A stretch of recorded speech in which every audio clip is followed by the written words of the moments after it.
4. 涉案文章有否煽動意圖？控方使人對政府產生敵意，構成煽動意圖。辯方只係陳述事實嘅新聞報導。最後一集係關於黎智英同蘋果日報3間相關公司被控串謀刊印、發布、出售、要約出售、分發、展示或者複製煽動刊物罪。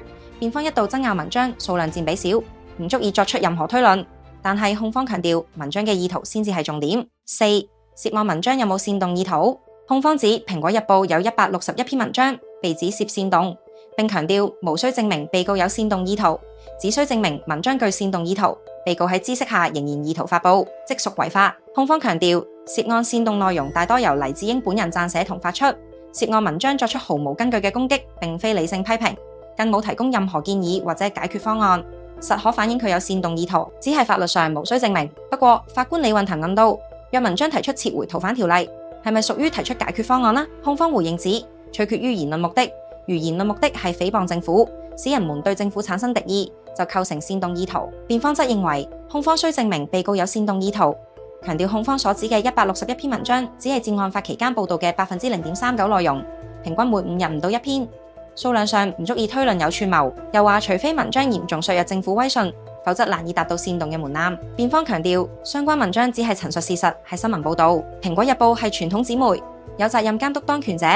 當時社會出現嚴重憂慮下，政府仍然強推逃犯條例修訂。部分文章正係想指出政府犯錯係有合理辯解，喺煽動罪下可獲豁免。辯方重申，涉案文章及言論均只係行使憲法賦予嘅新聞自由與言論自由。若有文章提到制裁，法庭需考慮文章係咪新聞報導。不過，法官李運騰指，發放資訊確係媒體嘅重要作用，但係控方質疑嘅係黎智英要求外國制裁內地及香港，似乎唔在言論自由嘅保障範圍。法官杜麗冰強調，法庭並非只考慮內容有否直接提及制裁，係要審視成個背景，而非單純粹只係睇制裁兩個字。辯方又為蘋果日報刊出屠龍小隊訪問辯解，指傳媒有責任報導唔同意見，包括訪問恐怖分子，對公共討論亦有價值。不過法官認為重點在於蘋果被指偏向黃色陣營。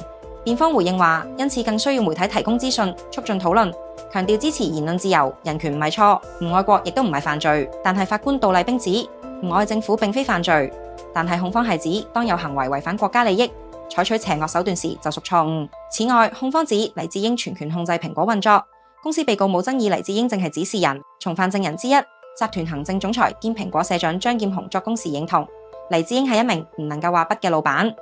另一名從犯證人前副社長陳佩敏指，黎智英比較強勢，基本上跟從黎嘅睇法行事。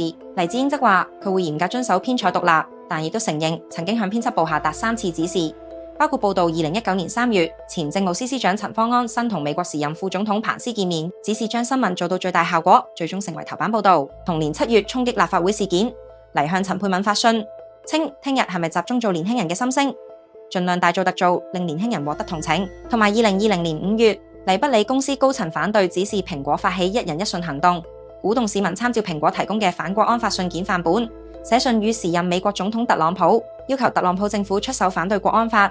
蘋果喺5月23號頭版報道一人一信救香港行動，黎智英承認當時希望以此阻止國安法實施。